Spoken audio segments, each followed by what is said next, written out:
Hello everyone. Today's episode is on buyer intent. That is what we call commonly as purchase intent. That is, when does the buyer be in the frame of mind where he's ready to purchase a product. That is, his intentions to purchase a product has been made and then he makes the purchase. What we call purchase intent. We all know a sales funnel. If you don't know, it's a little academic. You can refer to any digital marketing book where we have a sales funnel. Stage 1, there is awareness. That is, a brand is creating the awareness for a product. Stage 2 is intention. What is the intention? What should I do after creating awareness about the product, so that the user, the buyer, realizes there is a need for the product and builds intention towards making a purchase, but he evaluates. So step 1 is something which is very commonly done. Now let me talk a little more about what is purchase intent. Now it can happen in 2 ways. Once a customer, I'm a buyer, I'm a customer, I have a need and I have realized there is a need to buy a product or a service, and then I go around figuring out which is the best option that I have.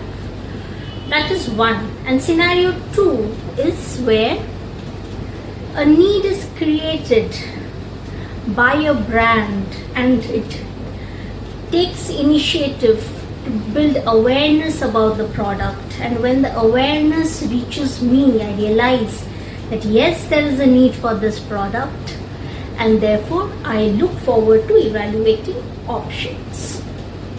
In both the cases, need is a primary, it's the key word. Will I buy, how many times do I buy product which just for fun? I really don't need it, but that's okay, very rarely. So that's a rarest of rare buyer behavior, and we don't want to get into that. Let's go on a day-to-day basis. Day-to-day basis, I have a requirement of a body wash or a lens solution or a nail paint, and I realize there is a need. I figure out where all can I buy it. I figure out what are the best options and I buy it. Now, what are the various factors which will influence which brand I am buying? One could be the brand that I am using regularly, brand loyalty.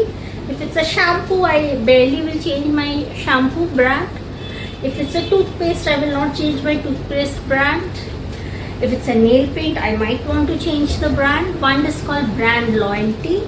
Second is my last experience of using the product, right? If I liked the shampoo, but I can't use it, makes my hair rough, I cannot use it without a conditioner. I don't have time to put conditioner every day on my hair.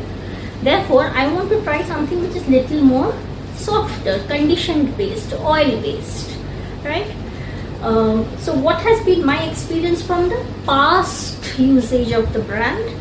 And these are mostly for FMCG, daily products, daily usage products. Third reason for buying a particular brand could be the brand is giving me a discount, 1+1, I'm always using it, but I don't mind using something else, it's giving me a discount. It's very common in shampoos where you have 1+1, in toothpastes where you have extra 200 gram, right? Third, that was the third reason. Fourth reason could be it's a new launch. It's a new launch and there's a celebrity who's endorsing it, especially for cosmetics. Celebrity who's endorsing it, and I think he or she's a very responsible celebrity, and maybe it's vegan cosmetics or maybe it is cruelty-free cosmetics. Yeah, these are the new terms that are coming into the market, and maybe I'm one of those who is very aware and strongly believes in the cause, and therefore I'm going to buy that. So these are roughly 4-5 reasons why I would want to buy a particular brand. Okay, when I realize there is a need. Now, what is the need that a buyer is realizing called?